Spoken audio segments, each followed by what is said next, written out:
If you've ever read Alan Watts or you've listened to him, you'll be aware of the backwards law. And it's based in like Eastern way of thought, like Taoism, Buddhism. And the whole notion of it is the more that you desire something, the further away you get from it. And the less that you desire it, the closer you actually get to it. So, for example, happiness. The more that you want to be happy, the more that you strive towards happiness, the further away the feelings and the sensations and the embodiment of happiness goes. But if you let go of the idea of wanting to be happy, if you detach from it and just sit with the silence, you will subsequently feel happy.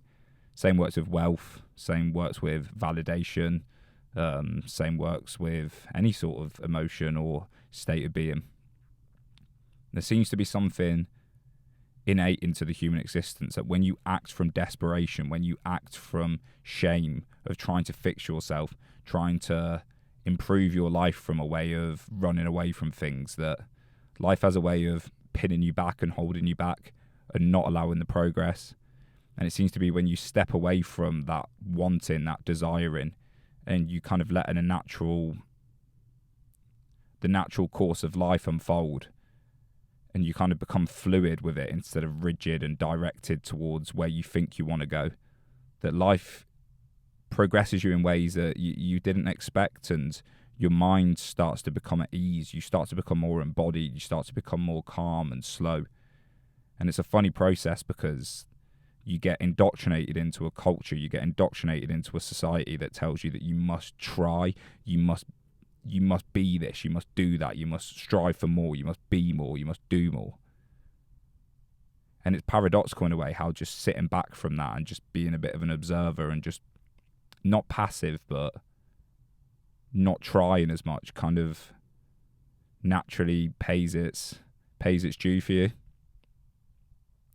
And obviously I can only reflect on my own life and kind of look at what's going on in my experience of what it is to be a human, and then look at other people from the outside. And I just think when people try too hard, when they want to be something, when they're trying to be something, it is really unnatural. And they're trying to be something they're not. You're trying to be somewhere you're not. You're trying to do something you're not, instead of just being where you are, who you are in the moment. And I really do like the Buddhist kind of Eastern way of thought with this. It's like, and Taoism has a really interesting concept called Wu Wei, which translates to effortless action. And it's just being in the moment. It's just being as you are, like authentically as you are. And the expression of the universe kind of comes out of you instead of you trying to direct and will your attention out there. And the idea of will and an aim and direction is really interesting, because every time I want to will something and do things and like use my discipline to get towards a goal, it's something always feels very unnatural about it. And I don't know if this is second guessing myself or like not having enough confidence, but it feels unnatural for me to think of my future and head towards it. And Carl Jung had a really interesting quote, which was, if the path beyond you is clear, it's probably not yours. And when people have such a clear plan, a clear direction of who they want to be, where they want to go, I'm like, where is that base from? Because it's come from an idea, it's come from a thought process, and ideas and thought processes, like our whole personality structure, do get in. They get maladapted by the culture we're in and the social norms and the psychodynamics of our family, the mother and father complex, how we relate to our friends around us. All of these get influenced on us, and they create a structure of a personality that we move through life with. But then if you never question, like if you're setting goals through that structure of the personality, how do you know that it's not societal goals? How do you know that it's not pressure from your mum or dad? How do you know it's not pressure to impress people and seeking validation? Like where is your natural course? And I think it's like a self-auto-correction process. Like you don't actually know, and you set goals and you feel, and then you kind of put yourself out there and realize, right, that's not where I'm meant to be, and that's not where I'm meant to be. Or this feels right, this is where I'm meant to be. And I think to a certain extent, you have to have the thought process of I'm going to go here or I'm going to go there to learn. And it teaches you what you shouldn't be thinking and what you shouldn't be doing and what you shouldn't be aiming towards. Life is a lot more about unlearning than learning things.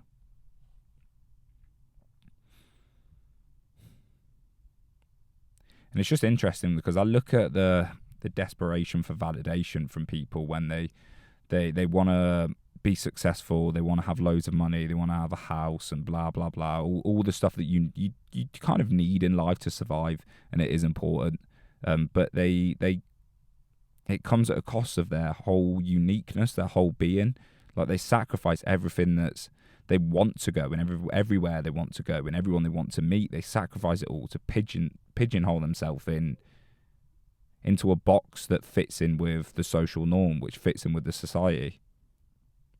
And people are too afraid to sit in the ambiguity. People are too afraid to sit in the stillness of not making progress, of life seemingly being stalled. But I subsequently think that by doing that, by sitting back and waiting a bit more and trusting and having faith that something's going to work out, that things naturally will play their natural course instead of you forcing it.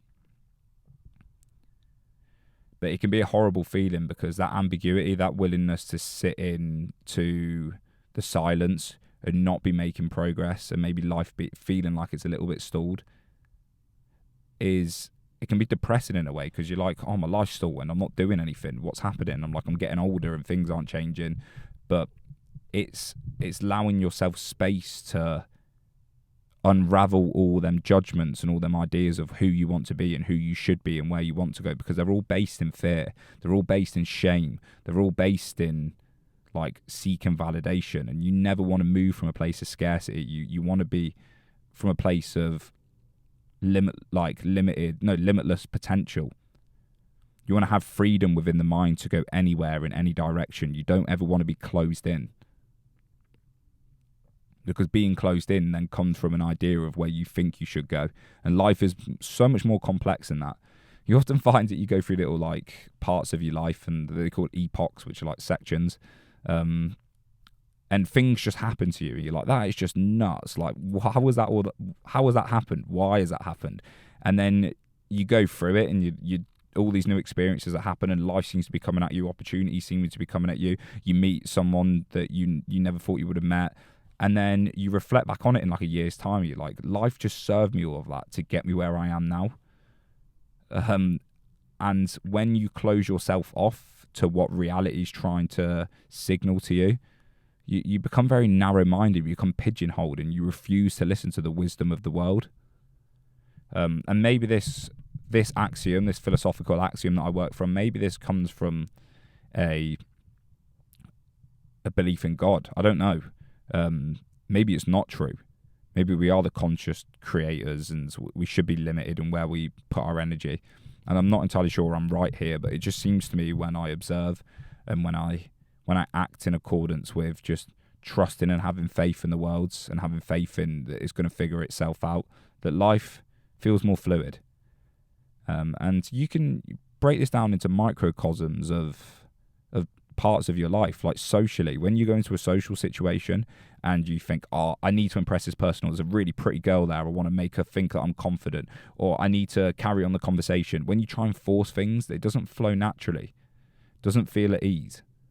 But when you go in there and you've got a clear mind and you're not bothered about what the other person thinks of you, or you know someone really well, like things naturally emerge and you're being more yourself. And that's when you fit into the pocket of the flow. The Japanese call it mushin, which is just being in the flow of life. It's a very Taoist way of thought as well, being in the Tao.